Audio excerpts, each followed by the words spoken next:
Christmas ಬಂತು ಅಂದಮೇಲೆ Christmas cake ಮಾಡದೇ ಇದ್ದರೆ ಹೇಗೆ ಅಲ್ಲ.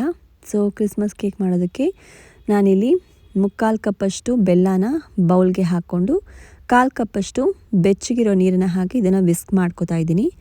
ಬೆಲ್ಲ ಕರಗಿದ್ರೆ ಸಾಕು, ಬೇಕಿದ್ರೆ ಗ್ಯಾಸ್ ಮೇಲೆ ಇಟ್ಬಿಟ್ಟು ಸ್ವಲ್ಪ ಬೆಚ್ಚಗೆ ಕೂಡ ಮಾಡ್ಬೋದು ಬೆಲ್ಲ ಕರಗೋವರೆಗೂ.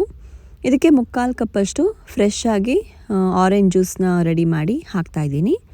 ಹಾಗೆಯೇ 2 ಟೇಬಲ್ ಸ್ಪೂನಷ್ಟು 2 ಥರ ದ್ರಾಕ್ಷಿ, ಖರ್ಜೂರ, ಹಾಗೆಯೇ ಫಿಗ್ಸ್ ಬದಲು ನಾನು ಇದು ಹಣ್ಣನ್ನೇ ಹಾಕಿದ್ದೀನಿ, ಅಂಜೀರದ ಹಣ್ಣೇ ಹಾಕಿದ್ದೀನಿ. ಎಲ್ಲ 2 ಟೇಬಲ್ ಸ್ಪೂನ್ ಹಾಕಿದ್ದೀನಿ. ಹಾಗೆಯೇ 1 ಟೇಬಲ್ ಸ್ಪೂನಷ್ಟು ಗೋಡಂಬಿ, ಪಿಸ್ತಾ, ಬಾದಾಮಿ, ಇದು 3 1 ಟೇಬಲ್ ಸ್ಪೂನಷ್ಟು ಹಾಕಿ ಚೆನ್ನಾಗಿ ಮಿಕ್ಸ್ ಮಾಡ್ತಾಯಿದ್ದೀನಿ. ಇದನ್ನು ಓವರ್ನೈಟ್ ಸೋಕ್ ಮಾಡಿದ್ರೆ ತುಂಬ ಚೆನ್ನಾಗಾಗುತ್ತೆ ಕೇಕು. ಟೈಮ್ ಇಲ್ಲ ಅಂದರೆ ಅಕಸ್ಮಾತ್ ಮರ್ತು ಹೋಗಿದ್ರೆ ಅಥವಾ ರಾತ್ರಿ ಮಾಡೋ ಪ್ಲ್ಯಾನ್ ಇಲ್ಲದೆ ಬೆಳಗ್ಗೆ ಮಾಡಬೇಕಾದ್ರೆ ಒಂದು 5 ಅವರ್ಸ್ ಆದರೂ ಇದನ್ನು ಸೋಕ್ ಮಾಡಬೇಕು. ನಾನು ಜಾಸ್ತಿ ಟೈಮ್ ಇರಲಿಲ್ಲ, ಸೊ ಹಾಗಾಗಿ ನಾನು ಒಂದು 5 ಗಂಟೆ ಕಾಲ ಇದನ್ನು ನೆನೆಯೋಕ್ಕೆ ಇಟ್ಟಿದ್ದೀನಿ. ಅದು ಚೆನ್ನಾಗಿ ನೆಂದ ಮೇಲೆ ಬೇಕ್ ಮಾಡೋದಕ್ಕೆ ಒಂದು ಅಲ್ಯೂಮಿನಿಯಂ ಪಾತ್ರೆಗೆ ನಾನು ಉಪ್ಪನ್ನು ಹಾಕ್ಕೊಂಡು ಪ್ರೀ ಹೀಟ್ ಮಾಡ್ಕೋತಾ ಇದ್ದೀನಿ. ಇದನ್ನು 10 ನಿಮಿಷ ಕಂಪ್ಲೀಟಾಗಿ ಲೋ ಫ್ಲೇಮ್ನಲ್ಲಿ ಪ್ರೀ ಹೀಟ್ ಮಾಡಿಕೊಂಡ್ರೆ ಆಯಿತು. ಒಂದು ಸ್ಟ್ಯಾಂಡ್ ಮೊದಲೇ ಇಟ್ಬಿಟ್ಟು ಆಮೇಲೆ ಪ್ರೀ ಹೀಟ್ ಮಾಡೋಕ್ಕೆ ಇಡ್ತಾಯಿದ್ದೀನಿ. ಬೇಕಿದ್ದರೆ ಕುಕ್ಕರ್ ಇದ್ದರೆ ಕುಕ್ಕರ್ನಲ್ಲೂ ಮಾಡ್ಕೋಬೋದು. ಗ್ಯಾಸ್ಕೆಟ್ಟು ಹಾಗೆಯೇ ವೆಯ್ಟರ್ನ ತೆಗೆದ್ಬಿಟ್ಟು ಹಾಗೇ ಪ್ರೀ ಹೀಟ್ ಮಾಡೋಕ್ಕೆ ಇಡ್ಬೋದು. ಸೊ ಇವಾಗ ಚೆನ್ನಾಗಿ ನೆಂದಿದೆ ಜ್ಯೂಸು.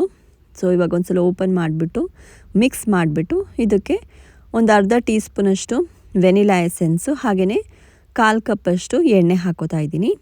ನಾನಿಲ್ಲಿ ತೆಂಗಿನ ಎಣ್ಣೆ ಬಳಸಿದ್ದೀನಿ, ನೀವು ಯಾವ ಎಣ್ಣೆ ಬೇಕಾದರೂ ಯೂಸ್ ಮಾಡ್ಬೋದು. ನಾನು ರೀಫೈಂಡ್ ಆಯಿಲೆಲ್ಲ ಯೂಸ್ ಮಾಡೋದಿಲ್ಲ, ಹಾಗಾಗಿ ತೆಂಗಿನ ಎಣ್ಣೆನೇ ಯೂಸ್ ಮಾಡಿದ್ದೀನಿ. ಇದೇನು ತುಂಬ ಸ್ಮೆಲ್ ಬರೋದಿಲ್ಲ, ಟೇಸ್ಟ್ ಕೂಡ ತುಂಬ ಚೆನ್ನಾಗಿರುತ್ತೆ. ಸೊ ಆದಷ್ಟು ಎಷ್ಟಾಗುತ್ತೋ ಅಷ್ಟು ಹೆಲ್ತಿಯರ್ ವರ್ಷನಲ್ಲಿ ಮಾಡೋಕ್ಕೆ ಟ್ರೈ ಮಾಡಿದ್ದೀನಿ ಅಷ್ಟೇ. ಸಕ್ಕರೆ, ಮೈದಾ ಇದ್ರ ಬದಲು ಬೆಲ್ಲ, ಗೋಧಿ ಹಿಟ್ಟು, ತೆಂಗಿನೆಣ್ಣೆ ಇದನ್ನು ಬಳಸಿ ಮಾಡ್ತಾ ಇರೋದಷ್ಟೇ. ಇವಾಗ 1 ಕಪ್ಪಷ್ಟು ಗೋಧಿ ಹಿಟ್ಟನ್ನು ಮೆಷರ್ ಮಾಡ್ಕೋತಾ ಇದ್ದೀನಿ. ಕೇಕ್ ಮಾಡೋದಕ್ಕೆ ಯಾವಾಗಲೂ ಮೆಷರ್ಮೆಂಟ್ ತುಂಬ ಇಂಪಾರ್ಟೆಂಟ್. ಒಂದು ಸ್ವಲ್ಪ ಆ ಕಡೆ ಈ ಕಡೆ ಆದರೂ ಕೇಕ್ ಚೆನ್ನಾಗಿ ಆಗೋದಿಲ್ಲ.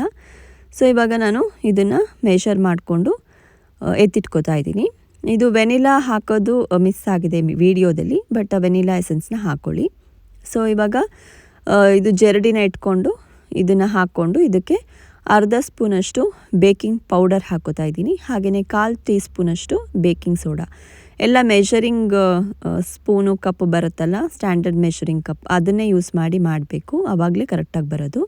ಹಾಗೆಯೇ ಅರ್ಧ ಸ್ಪೂನಷ್ಟು ಏಲಕ್ಕಿ ಪುಡಿ, ಒಂದು ಚಿಟಿಕೆ ಉಪ್ಪನ್ನು ಹಾಕೋತಾ ಇದ್ದೀನಿ. ಸ್ವೀಟ್ ಮಾಡುವಾಗ ಒಂಚೂರು ಉಪ್ಪು ಹಾಕಿದ್ರೆ ತುಂಬ ಟೇಸ್ಟ್ ಎನ್ಹ್ಯಾನ್ಸ್ ಆಗುತ್ತೆ.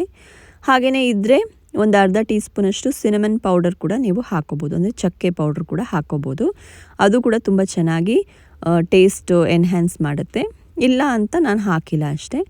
ಸೊ ಇವಾಗ ಚೆನ್ನಾಗಿ ಕ್ಲೀನಾಗಿ ಇದನ್ನು ಕಟ್ ಆ್ಯಂಡ್ ಫೋಲ್ಡ್ ಮೆಥಡಲ್ಲಿ ಮಿಕ್ಸ್ ಮಾಡ್ಕೋಬೇಕು. ತುಂಬ ಓವರಾಗೂ ಮಿಕ್ಸ್ ಮಾಡಬಾರ್ದು, ಜಸ್ಟ್ ಅದು ಕ್ಲೀನಾಗೆಲ್ಲ ಹೊಂದ್ಕೊಳ್ಳೋ ಅಷ್ಟು ಮಿಕ್ಸ್ ಆದರೆ ಸಾಕು.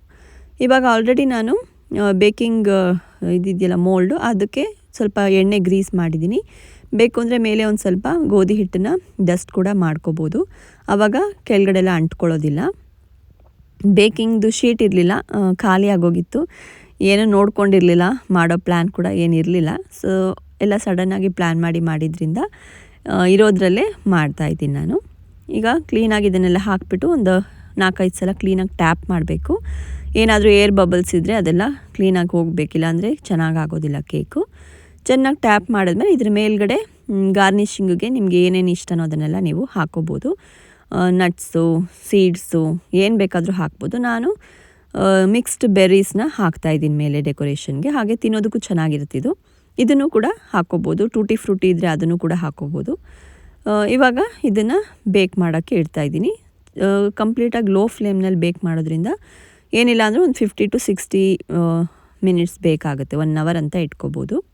ಆವಾಗ ಮಧ್ಯ ಒಂದು ಸಲ ಚೆಕ್ ಮಾಡ್ಬೋದು. ಒಂದು 50 ನಿಮಿಷ ಆದಮೇಲೆ ಈ ಥರ ಟೂತ್ ಪಿಕ್ಕೋ ಅಥವಾ ಸ್ಪೂನೋ ಹಾಕಿ ನೋಡಿದ್ರೆ ಈ ಥರ ಕ್ಲೀನಾಗಿ ಬರಬೇಕು, ಅಲ್ಲಿವರೆಗೂ ಬೇಕ್ ಮಾಡಿದ್ರೆ ಆಯಿತು.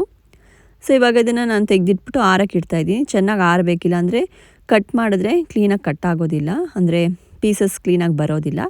ಸೊ ಕಂಪ್ಲೀಟಾಗಿ ಆರಿದ್ಮೇಲೆ ಇದನ್ನು ಡಿಮೋಲ್ಡ್ ಮಾಡ್ಕೋಬೇಕಷ್ಟೆ. ತುಂಬ ಈಸಿ ಮಾಡೋದು, ನಮ್ಮ ಕೆಲಸ ಏನು ಜಾಸ್ತಿ ಇರೋದಿಲ್ಲ. ನೋಡಿ ಎಷ್ಟು ಕ್ಲೀನಾಗಿ ಬಂದಿದೆ, ಜಸ್ಟ್ ಒಂದು ಸ್ವಲ್ಪ ದ್ರಾಕ್ಷಿ ಅಂಟ್ಕೊಂಡಿದೆ ಅಷ್ಟೇ. ಸೊ ಇದನ್ನು ಕಟ್ ಮಾಡಿಬಿಟ್ಟು ಎಲ್ರಿಗೂ ಸರ್ವ್ ಮಾಡ್ಬೋದು, ತುಂಬ ಚೆನ್ನಾಗಿರುತ್ತೆ. ನೀವು ಈ ಥರ ಟ್ರೈ ಮಾಡಿಲ್ಲ ಅಂದರೆ ಹೆಲ್ತಿಯರ್ ವರ್ಷನಲ್ಲಿ ಟ್ರೈ ಮಾಡಿ ತಿಂದು ಹೇಗೆ ಬಂತು ಅಂತ ಕಮೆಂಟ್ಸ್ನಲ್ಲಿ ಹೇಳೋದನ್ನು ಮರಿಬೇಡಿ. Happy Christmas.